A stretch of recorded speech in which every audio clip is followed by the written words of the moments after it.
So it's Jerry here. So I'm in the Philippines. You all know that if you watch my channel at all. Um, I actually came here originally, give you a little history, kind of for a vacation. Spent a couple months here, fell in love with the place. Uh, it's so nice and pretty and simple. And here, I'll show you where I'm at right now. This is my friend's house. She's back there, and her husband live here with the kids. She's back there doing laundry in the back. I'm laying in the hammock, and my business building my house is on that side of me over there. Anyway, I fell in love with the place. I met a really nice Philippine woman. Her name's Lynn, with a Z at the end, so it's Lynn's. And asked her to marry me, and I love her. She's great. So that's kind of my story. I already had built a house here the first time I was here. It was very inexpensive to build a little house. My house cost me under $5,000. So I have a good business running in the U.S., and I decided to build a bigger house. So that's what we're doing here. I'm building a tiny, I want to say a tiny castle. It's about 20 yards by 20 yards square. It's going to be 2.5 stories tall. 2 stories is the building, and then the parapets on either side of the towers will have bedrooms in them. So they'll be up another story on each side. So my plan was to go back this month, but as you all know, the coronavirus has hit us. Well, with the coronavirus thing, there's no airplanes, there's no transportation at all. They've locked down all of Manila is locked down completely. I'm about 4 hours from Manila, but that's on house quarantine now. Okay, people can't even go outside, supposedly. I'm sure they are. 16 million people is kind of tough to regulate. This city is on a quarantine as well with curfews. There's police and military everywhere. They've shut off the major highway, which we call the T-Plex. There's no buses. They use tricycles here as their main form of transportation. It's a motorcycle with a sidecar. And last night, the president of the country said that you can only drive your tricycle if you have a client. You can't just go down and sit around and wait, like in the taxi lines, wait for your clients to come and say, hey, I'll help. No. Now you have to have a client in order to take your tricycle for a ride. So they have to call you at home. So the guys that don't have, previous clients don't have any work. The other thing is, there's about 10 houses around this area where they are actually building houses. None of them are building anymore because most of the contractors and the people building houses literally work day to day. They don't work next week, or it's like they don't think about materials for the following week.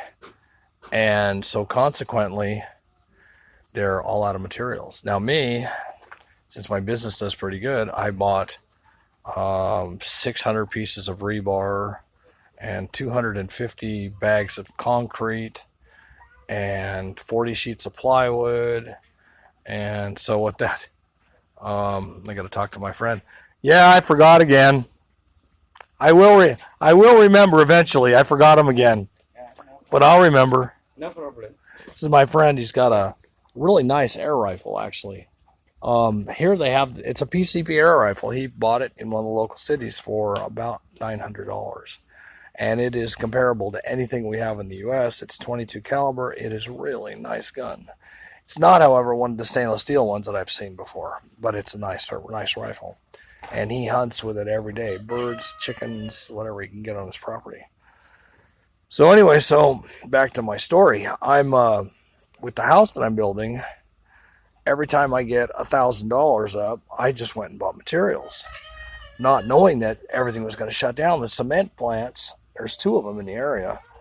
Both of them shut down. They're not producing cement. So literally that brings the city construction to a halt. Even the city workers have no concrete. Some of the hardware stores have closed up. So I bought 8 loads of gravel, which is cheap. It's, like $25 for a big truckload of gravel or less. And we bought, like I said, the rebar, the cement, the plywood, nails, wire to wrap the they make all the forms, the rebar forms by hand. They bend the metal and make it all by hand. So my work is still going on. We also went to the store and spent about $600 on food because we may get locked down for 2 or 3 months. Everybody is, the government says 30 days, but it makes no sense. If the incubation period is 14 days, how can they lock a country or any place down for 30 days and say that's sufficient? If I give it to my neighbor and my neighbor gives it to his daughter, boom, all of a sudden you're past the 30 days. So we know that's all bullshit. Same in the U.S. They're saying it, but it ain't real. The airlines has made it so we can change the air flights to a different date, but there's no airplanes. So that's ridiculous. They'll also give you a refund, but I tried last night and you can't get through to them. So my airplane ticket will probably just end up costing me $800 because I can't get through the airlines. The other thing is I'm waiting to get my residency paperwork. Okay. I have to get it in another city. It's called Dagupan, which is about 2-hour motorcycle ride, an hour and a half motorcycle ride. But we're not sure if immigration's even open now. So I don't know that if we take the 2-hour ride through into this other city, which Dagupan is a city that has the virus in it, where I live, there is none. I don't know that if we go there and deal with it, if there's even going to be an office that's open to process the paperwork. And my visa is going to end on April 13th, I think. So when mine's over, it's over. So what does that mean? Their offices aren't open. Are they going to, blow off the fine, which is like $200? It's just a big rash of shit. So we'll have to wait and see. Anyway, this is Philippine living at its best. There's no stress. Nobody really cares that they can't work and can't make any money. If you watch the video that I downloaded right before this, you'll see that I've bought all the stuff to make hollow block, which we call cinder block. They make it all by hand here. And so I bought enough stuff to work for maybe a month building this hollow block. And I did it for 2 reasons. One, my house is made out of this block. So now I don't have to buy blocks. 2, the guys that live around here, they can make hollow block. When they can't work anywhere else, I'll pay them to make blocks for me. They don't have to leave. They can literally do it right here. So that's a big plus. Everybody's really happy that I did all this for them, including me. I'm glad I did it because it's going to help me too. And so we'll see how it goes. Anyway, watch the video that I uploaded right before this one about making the hollow blocks. The kid that was making them is only 19 years old. And then he's teaching the 2 older kids how to do them. He was laughing and, come on, guys, you're screwing up. The one of the kids made one, and it's got a crack in it. So Kenneth, he's the youngster, he went back after I turned the video off, and he was fixing the crack, which you're not supposed to do. And he goes, shh. You fix the crack so you can sell the block, even though the block's not perfect.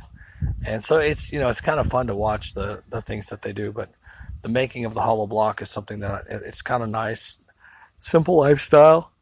They make about, for every bag of cement that they use, which makes 80 blocks, they make about $4, give or take a little bit. $4, yeah, something like that. So for making 80 blocks, they make $4. The 80 blocks sell for, if they're the big blocks, 8 pesos a piece, which is 16 cents. So, you can do the math. You got to sell 15 blocks to make $1. You make 80 blocks out of a bag, 30, 45, so that's 60. So you make you don't make much. You make a little. But the funny thing around here is all of the rich people in the area all do hollow blocks. That's the big money here, is making hollow blocks and selling them. So I figured, you know what? I need a business here. I guess now I'm a hollow block monger. We'll wait and see. Anyway, this is Jerry. I'm going away now. It's middle of the afternoon. It's about 85 degrees out. I'm sitting in the hammock. Miserable life, as you could tell. Guys, stay safe if you're in the United States. If you're enjoying the videos, let me know. Give me a comment. I try to answer all the comments. Maybe I'll get right back to you, but you send me a comment, I'll get back to you. And enjoy. Bye now.